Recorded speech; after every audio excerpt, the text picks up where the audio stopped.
Hello everyone and welcome to what can only be described as a true positional masterpiece, which is kind of funny as it was played in the Blitz section of the Superbet Poland tournament after 3 days of Rapid. Now we have 2 days of Blitz. Today now 9 rounds of Blitz have been played, and this is one of the games that is, well, truly exceptional. So not to spoil anything, let's check it out. You know who these guys are, incredible players, Levon and Alireza.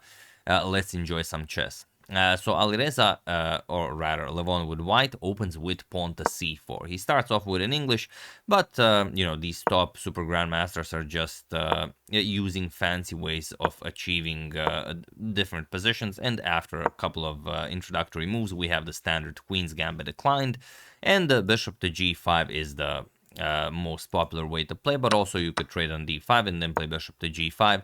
Again, after the exchange in the center, bishop to g5 is the most popular idea. Pawn to c6, strengthening the d5 pawn, e3 and pawn to h6. Bishop to e7 is the most popular, pawn to h6 is maybe the third or fourth most popular continuation.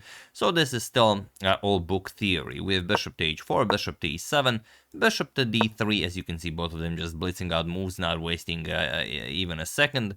Castles and knight g to e2. And here, again, rook e8 is the more common reply.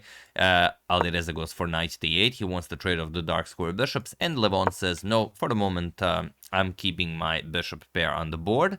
Knight to d6, and we have castles kingside, rook back to e8, and queen to c2. Levon just nicely develops the queen and bishop on this diagonal and connects his rooks. And again, a very, very standard position. For example, bishop to f8, Magnus Carlsen played this against Parham Maksudlu, and the game ended in a draw. So many games in this position. Here we have pawn to a5, and now rook a to e1. In this year's Tata Steel Challenger section, for example, rook a to d1, Frederick Svane defeated Faustino Oro with this idea. But here we have rook to e1, knight to a6, we have pawn to a3, and now there is a game where b5 was played, but here we have bishop to h4. Alireza adamant about trading off those dark square bishops, and Levon obliges. He could also play bishop to f4, or maybe even throw in a nice bishop to h7 check, maybe even king to h1 if captures. Maybe he captures with the f pawn if he wants to go a little bit crazy. But no, just a nice bishop captures on h4. We have queen captures, and now knight to c7. Sorry, first knight to g3, and then knight to c7. Okay, we have knight to a4 going after that b6 square, bishop to e6, and pawn to f4. We have bishop to d7, opening up the rook on the e-file, and knight to b6. So that bishop is the worst piece in Alireza's camp, and he would very much love to trade it for this knight. Of course, not give it up for free. And also the rook on a8 is attacked. So rook a to d8, hoping that Levon captures, but there's no reason to do it. This bishop isn't really doing anything. We have queen to c5, putting pressure on that a5 pawn. And Alireza has no good way of defending that pawn. Now, the bishop can be played to g4, and it even kind of makes sense once you see the game. But here Alireza had a different plan. He played queen to f6, hoping that Levon captures a pawn, and then if Levon captures a pawn, then Alireza frees up the bishop with bishop to f5, and then there's really nothing better than just trade everything, captures, and captures. And for the price of one pawn, Alireza gets all of his pieces into the game. You can easily shift the rooks into the attack. The knight has a very clear way of entering the game. You can maybe go f8, g6, h4, and you know, go after that white king. It's not much, but it's much better than you have with all of your pieces cramped in like this with the bishop on d7. But Levon said not today, and he played pawn to f5. And with this pawn on f5, there's just no good square for this bishop, which means that all of the other pieces are stuck.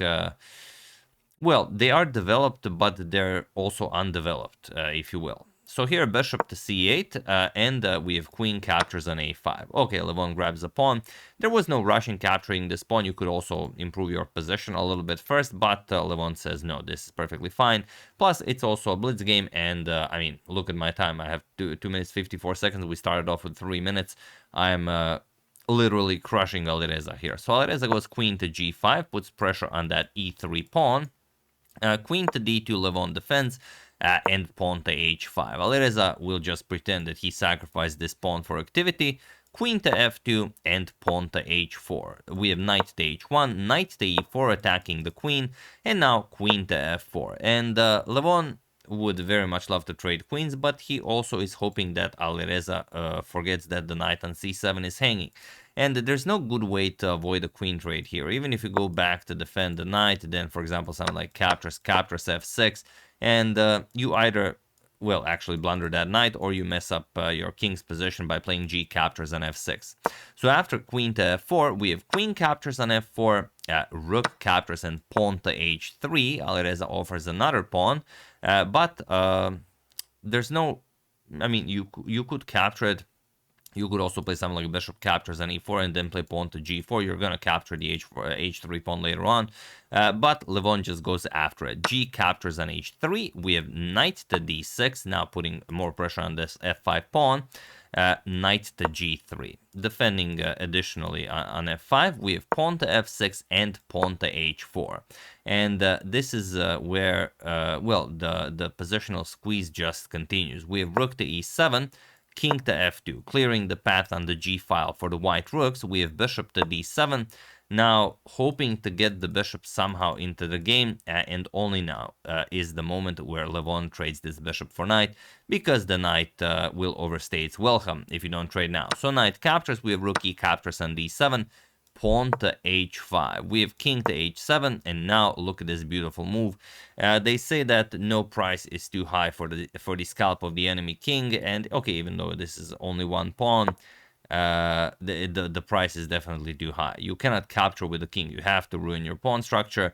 If you capture with the king, it's a beautiful mate in 3, actually. Rook h4 check, only move king g5, rook h5 check, only move king g4, and now you can choose between h3 checkmate and bishop to e2 checkmate. So after this pawn to h6 move, g captures on h6, and now knight to h5. Look at this. Now Levon is threatening knight captures on f6. We have rook to f8 defending, rook to g1. Now the rook is coming to g6. There's no way to stop that. We have knight c to e8, adding another defender here, and rook to g6. We have rook to e7, and now another beautiful move from Levon, rook to h4. This is just, I mean, when you see this, having the black pieces in this position, you know, you feel like covering your face and just leaving the playing hall, because if you play knight e4, which was the intended move, you know, you either get a knight to a beautiful square, or you activate the rook. Levon would just play captures, and after rook captures, he would play knight captures on f6 with check. And regardless of how black recaptures, or even if you move the king, rook h captures on h6 will be checkmate. So that is Levon's plan: sacrifice the knight and deliver checkmate on h6. So Alireza has to defend. He plays knight to f7, which adds a defender to h6, but it leaves the f6 pawn undefended. Well, it's defended once, but obviously that's not enough. Knight captures on f6. We have knight captures, rook captures, and now Alireza played rook to c7. You could maybe try some other moves, but none of them really make a difference. Rook to c7 was played, and now rook back to g6, preparing to advance the pawn to f6 and open up the light square bishop's diagonal. So king h8, Alireza quickly gets the king out of the way, pawn to f6. And again, the rook is coming to g7, and rook h7 is coming. There's nothing you can do. If you move the knight, then again rook captures on h6 will be the threat.